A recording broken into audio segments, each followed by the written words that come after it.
Happy Monday, everyone. It is time to go over a reading update, so let's go ahead and get into it. So since my last reading update, I did read my arc of the Sleeping Sisters, and I would say that I did really enjoy this, but I didn't love it. I love the concept of it. There's this mother who believes that her and her lineage are cursed, so she's very protective.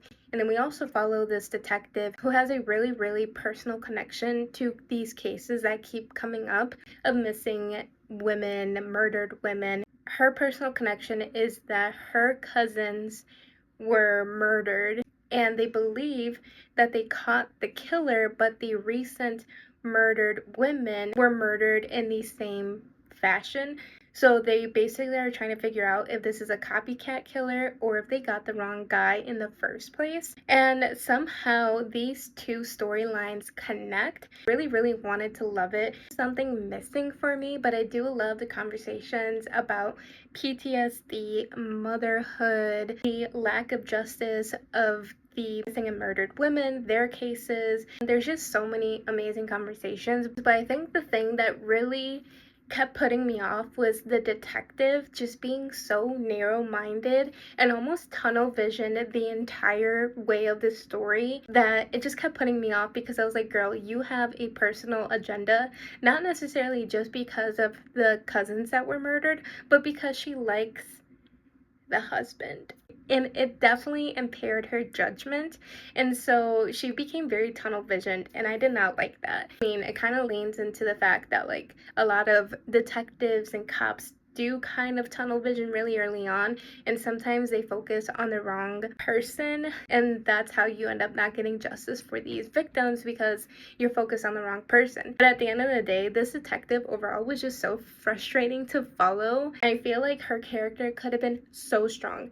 I mean, she has the motive to be a very strong detective, but she really let a lot of those personal feelings get in the way, and I don't like that. Then I also read The Devil's Cave by Jameson Ortiz, and this one is basically an urban exploration gone wrong. We follow Bob and Mike. They're filming a YouTube video doing some urban exploration on this cave where people go missing, but they think that it's not going to happen to them. Lo and behold, it happens to them, and it is creepy as fuck. And then I read an arc of The Last Day of a Prior Life, and no, I did not like this one at all. I do believe a lot may have gotten lost in translation, because I do see other reviews actually loving this book, so maybe I missed something, but I did not like this book. Not only did I not connect with either of these characters, and mind you, I love a messy and flawed character, and both the woman, the realtor, and the ghost, the child, are very flawed. I did not care for them, unfortunately. And at one point, the realtor is connecting with this ghost, and she plays a dare game, and then she's daring him to be her slave, and I'm like, ew, we don't need that. So I did not like it.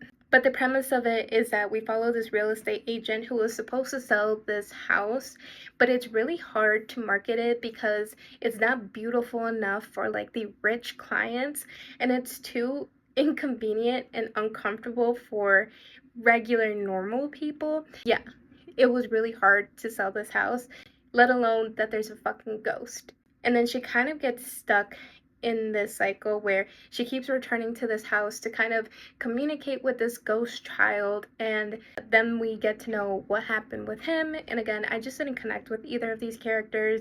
I just was so put off by that game. Then I finished Lights Out, and do I think this book needed to be this long? Absolutely not.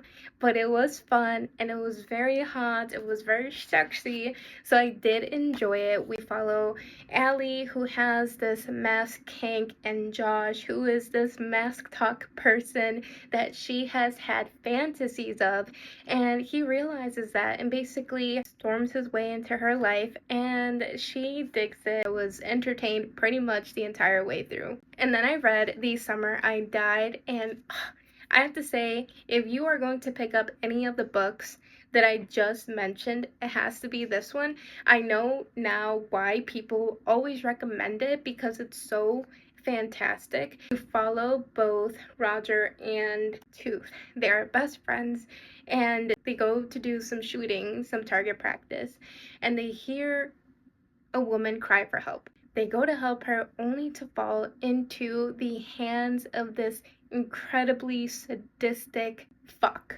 Okay, this man, this skinny man, he loves to torture and kill people, and this is incredibly brutal and violent. This was so well done.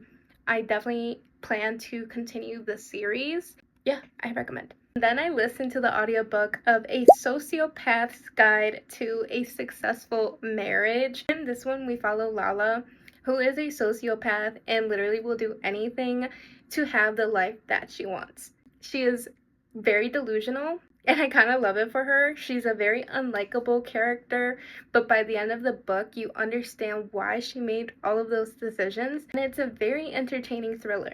Not realistic whatsoever, but very entertaining. I fucking loved it. As for current reads, I started Dirty Spirits, and in this one we follow Michelle, who basically just received the news that her ex has passed away, and she is debating on whether or not she is going to attend his funeral because, like I said, they are exes, and when she broke off their relationship, they were pretty much at the peak of their addictions, and so she's not really sure if she's even welcome there. With all that being said, I'm really early on in this book, and that's all I know, but so far, I am intrigued, and I think this is going to be a heavy read, especially since it talks about addiction. And then I started Harvest Season, which is book 2 of the Ruinous Love trilogy, aka this is also the August book club pick of my family book club. Still pretty early on in the book, and these first few chapters have basically been a recap of what happened in book 1. Because of that, I'm not necessarily